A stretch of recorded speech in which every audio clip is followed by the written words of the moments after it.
I'm very sorry sir. Sorry ఎందుకు? అది మీకు అంజు బాడీలో దుష్టశక్తి ఉన్నట్టు నేను రాతోడు వెళ్ళి స్వామీజీని కలిసినట్టు మీకు చెప్పలేదు కదా. పూజని మీతో అబద్ధం చెప్పి ఇంట్లో హోమం జరిపించాను. నిజం తెలిసాక మీరు తిడతారేమో అనుకున్నాను, కానీ మీరు నన్ను ఒక్క మాట కూడా అనలేదు. అదే నాకు బాధగా ఉంది. I'm very sorry sir.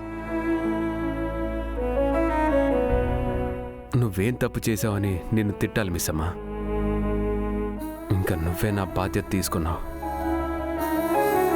గతం మర్చిపోయి ఎన్నో టెన్షన్స్లో ఉన్న నాకు ఈ విషయాలు కూడా చెప్పి ఇంకా టెన్షన్ పెట్టకుండా అన్నీ నువ్వే చూసుకుంటున్నావు. నా విషయాల్లో, పిల్లల విషయాల్లో నువ్వెంత కేర్ తీసుకుంటున్నావో నాకు అర్థమవుతోంది మిస్సమ్మా. మనసులో ఎన్నో బాధలు భరిస్తూ పైకి నవ్వుతూ ఉన్నావు. రియలీ నీ ప్లేస్ని ఎవ్వరూ రీప్లేస్ చేయలేరు.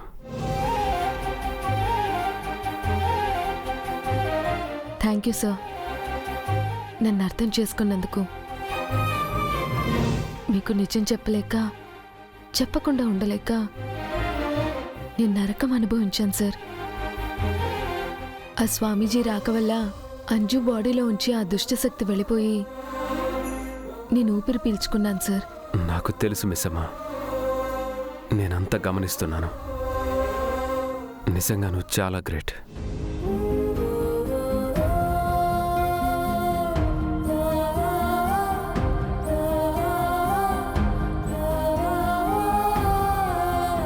నాకు గతం గుర్తున్నా లేకపోయినా, నేను ఇంట్లో ఉన్నా లేకపోయినా నువ్వెప్పుడూ బాధ్యతగా ఉన్నావు. ప్రతి క్షణం అప్రమత్తంగా ఉంటూ ఈ ఇంటిని కాపాడుతున్నావు. నీ గురించి ఎంత చెప్పినా తక్కువే.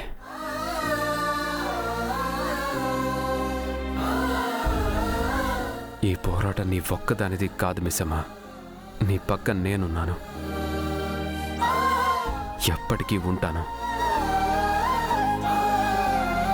నువ్వు ఒంటరి దానివి కాదు, నీకు తోడుగా నేనున్నాను. ఇప్పుడు ఎప్పుడు మనం కలిసే ఉంటాం.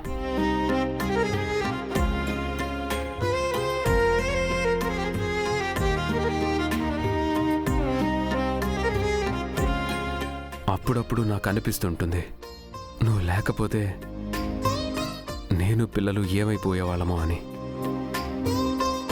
ఆరు నీపై పెట్టుకున్న నమ్మకం వమ్ము కాలేదు. నువ్వు నాకు సారీ చెప్పడం కాదు, నేనే నీకు థ్యాంక్స్ చెప్పాలి. థ్యాంక్ యూ మిస్సమ్మా. Thank you so much.